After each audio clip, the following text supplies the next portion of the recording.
839 ఏళ్ల క్రితం బసవేశ్వరుడి రూపంలో కొత్త విప్లవం పుట్టింది. ఆ రోజు బసవేశ్వరుడు పాటించిన ప్రజాస్వామిక విలువలు తీసుకువచ్చిన మార్పులను మనం ఈ రోజుకు స్మరించుకుంటున్నాం. కులవర్ణ లింగభేదాలు లేకుండా సమానత్వం ఉండాలని బసవేశ్వరుడు చెప్పారు.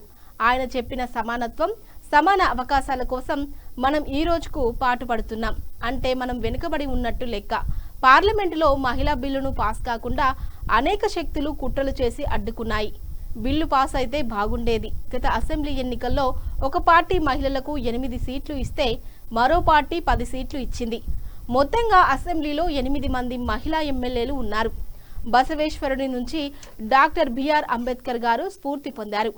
బసవేశ్వరుడి స్ఫూర్తితో తాము ఏర్పాటు చేయబోయే రాజకీయ సామాజిక న్యాయం కోసం పనిచేస్తుంది.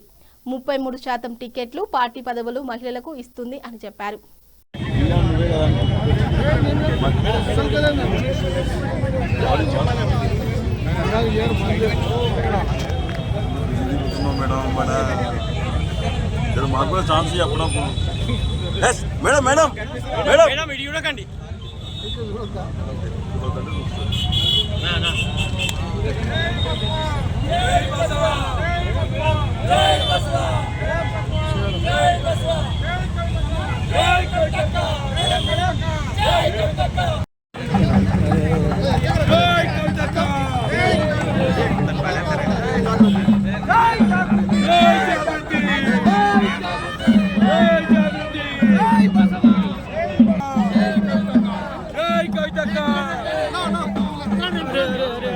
సంవత్సరాల దగ్గర 900 సంవత్సరాల క్రితం ఈ దేశంలో ఒక విప్లవం పుట్టింది. బసవేశ్వరుడు పుట్టే ముందే మరి ప్రకృతి పులకరించిందని చెప్తారు.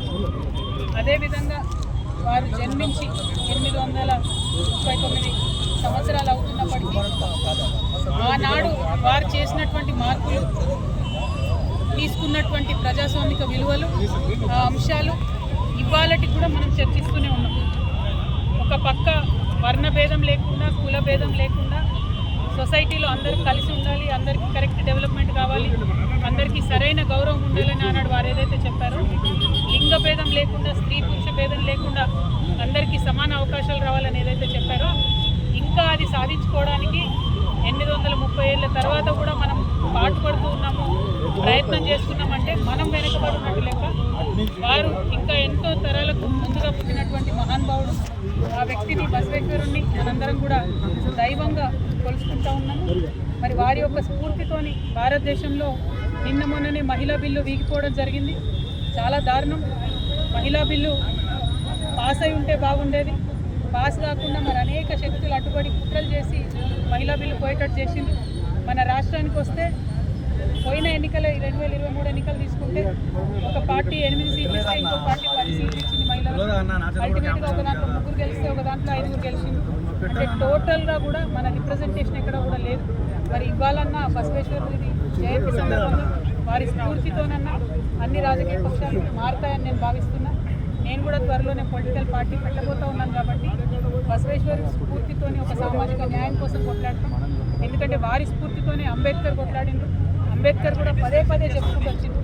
బసవేశ్వరుని ఎవరైతే ఒక ప్రాంతానికి సీమితం చేయకుండా భారతదేశ వ్యాప్తంగా వారి కోసం పాటుపడితే భారతదేశం మారుతుందని చెప్పి కూడా చెప్పడం జరిగింది. మరి ఆ బసవేశ్వరుడి యొక్క అనుచరులకి నేను మనస్ఫూర్తిగా శుభాకాంక్షలు తెలియజేస్తున్నాను. భారతదేశం మార్పు చేయాల్సిన అవసరం ఉంది. దాంట్లో మీరు ఒక అడుగు ముందున్నందుకు మీ అందరికీ మనస్ఫూర్తిగా శుభాకాంక్షలు తెలియజేస్తూ, మరి మనసా వాచా కర్మ నేను మీతో ఉంటానని చెప్పి కూడా తెలియజేస్తూ, బసవేశ్వర స్ఫూర్తితోనే పెట్టబోయేటటువంటి పార్టీలో 33% తక్కువ కాకుండా మహిళలకు నేను ఎన్నికలలో కానీ, పార్టీ పదవులలో కానీ అవకాశాలు ఇస్తామని కూడా ఈ సందర్భంగా తెలియజేస్తున్నాను. Thank you. జై తెలంగాణ.